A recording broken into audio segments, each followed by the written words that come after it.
I am Tanya Ask, and I'd like to welcome you to the Montana HealthCare Forum. I am currently the chair of the Montana Comprehensive Health Association and a board member of CMC Missoula, Inc. I also have the pleasure to serve with a number of other folks in this room on the HealthCare Forum Advisory and Planning Committee, and will serve as your MC today. I'd like to have acknowledged Webb Brown, and you've met Stacy Dorrington out at the front desk. If there are questions throughout the day, we'll try to answer them for you if there are logistical issues that you have. It is absolutely wonderful to see so many healthcare and policy experts gathered in one room in order to participate in this great discussion about healthcare reform in Montana, the next big steps. We've done a lot over the last few years, but things are just moving more and more fast. We look forward to our program today, and our goal is to provide a keynote event in Montana that brings up-to-date expert knowledge to use right here in our backyard. During today's conference, we will have 4 I's.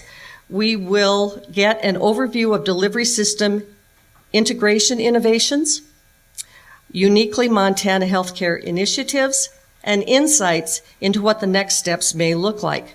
But with everybody seated in this room, your input is vital, and we will be looking to you for assistance. We want your questions. We've got some great speakers, so please make sure you ask questions. We have a discussion planned a little bit later in the day, and the all-important conference survey, which is found on your tabletops. More about that a little bit later. After each speaker or panel, there will be the opportunity for questions and answers, and we want to make sure that everybody hears those questions. So Kaylee does have a microphone that we will be able to get to the back of the room to make sure we get all of your questions. As most of you are well aware, a conference of this magnitude is an expensive proposition, and we would like to thank our very generous sponsors of this conference. Will be doing that throughout the day. 19 organizations have contributed financially, and if you take a look at who some of those sponsors are on the tabletops, in your program, on our website, you will see that there is a breadth of interests across the spectrum of healthcare, and that shows that this effort is truly a collaborative effort. We appreciate that. Please make sure you thank the sponsors during the day. At this time, I would like to especially acknowledge Benefis Health Systems, Pacific Source Health, and the Sisters of Charity Leavenworth Health, Holy Rosary, St. James, and St. Vincent Healthcare for their tremendous gold-level sponsorship. Would the staff of Benefis, Pacific Source, and SLC Health please stand so that we can thank you?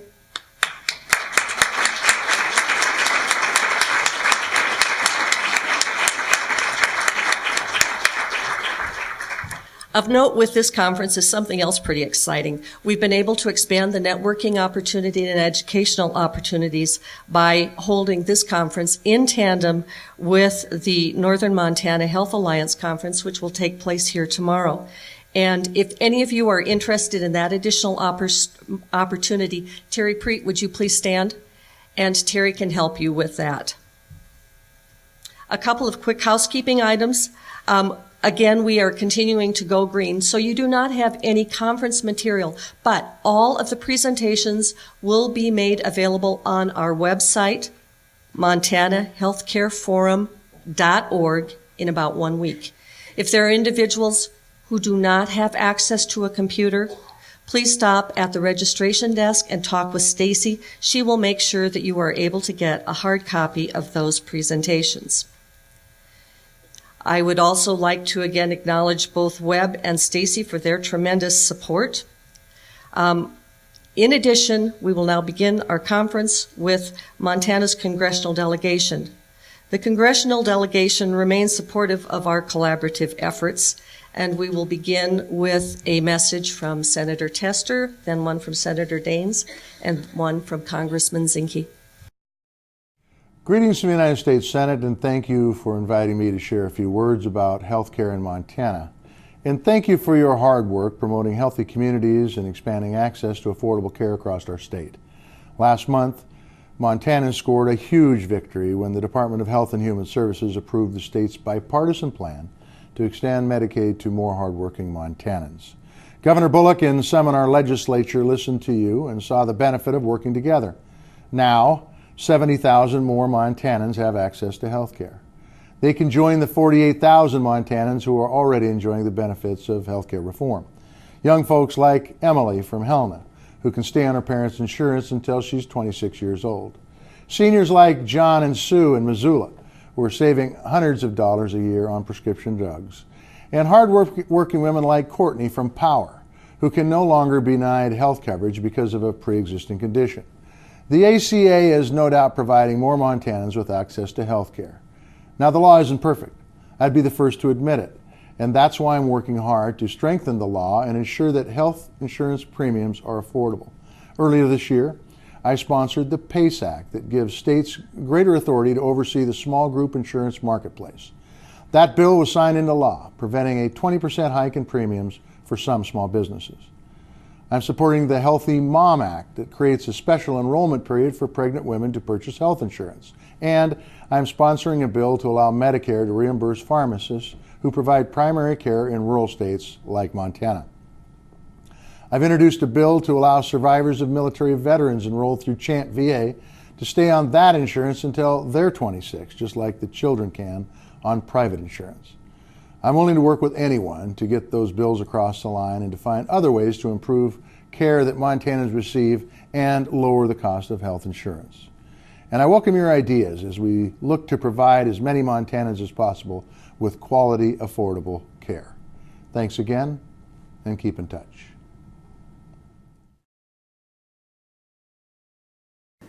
Well, welcome to Great Falls for the Montana Healthcare Forum. I've got a lot of great memories of Great Falls. In fact, our family homesteaded out by Conrad, about 23 miles, in fact, east of the interstate there in the Golden Triangle. But as your senator, it's an honor to work alongside hardworking community leaders like yourselves to make Montana a better place to live and work. Because healthcare is at a critical junction in our country. The landscape of healthcare continues to change with the implementation of new technologies or adapting to additional requirements and changing the care delivery structure. But by addressing the potential and growing role of technology in our healthcare system, such as telehealth, we can work together to ensure the delivery of high-quality healthcare throughout our state continues. Montanans are challenged by long distances between our communities, and we know that. But telehealth expansion is going to help us bridge these distances and better serve our rural areas. But we must also continue working towards healthcare reform that puts Montanans first.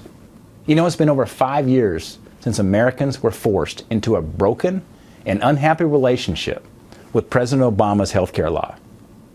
In fact, just this past October, I was proud to see that bipartisan legislation that I championed to protect small businesses from costly and burdensome Obamacare mandates was signed into law. And this is a positive step towards lifting these back-breaking Washington, D.C. regulations off our small businesses and returning these powers back to where they belong, and that is the states. Because for many Montana families, the president's health care law hasn't been what it's promised to be. Too many Montanans have seen their work hours cut. Too many have been forced off the plans they liked and were told they couldn't see the doctors that they trusted. And healthcare premiums are not as affordable for many Americans as President Obama claimed they would be. In fact, next year in Montana, the average rate increase across all plans on the exchange ranges between 22% and 34%. These steep premium increases make it harder to access affordable health care, and it creates severe hardships for thousands and thousands of Montanans. But unfortunately, these rate hikes are the predictable result of forcing a partisan piece of legislation through Congress without transparent consideration or bipartisan input. And we need to ensure healthcare is affordable and accessible for every Montanan. Because I believe that starts with repealing Obamacare and its costly mandates, these burdensome taxes, and these senseless regulations. We have still much to do, but by working together, we can ensure that all Montanans are able to access quality healthcare services and other services they need to build better communities. Because our goal here is to solve problems, to find solutions, to get results. And through leadership, through collaboration and education on these serious issues that face our communities, we can make our state an even better place. And I've always said that the best solutions, they don't come from Washington, D.C. They really don't. They come from hardworking Montanans like you. And if you ever have any comments, any concerns or ideas, please, please don't hesitate to contact my office, whether it's an office across Montana or in Washington, D.C. Well, thanks so much and God bless. Hi, I'm Ryan Zinke, and I'm sorry I couldn't be with you today, but I did want to say a few words about healthcare. You know, healthcare is a lot different in New York City than it is in Montana. And a lot of my challenge as your congressman is to explain the difference and make sure that it gets the priority of rural healthcare that we all deserve. We know there's a lot of challenges in healthcare, and one of our steps forward is to form a healthcare advisory committee. Look, I'm not a physician, I'm not a nurse, nor a practitioner, but what I do need to know is the truth. And the Healthcare Advisory Committee, which many of you are members for, and really help me understand the challenges on a day-to-day basis.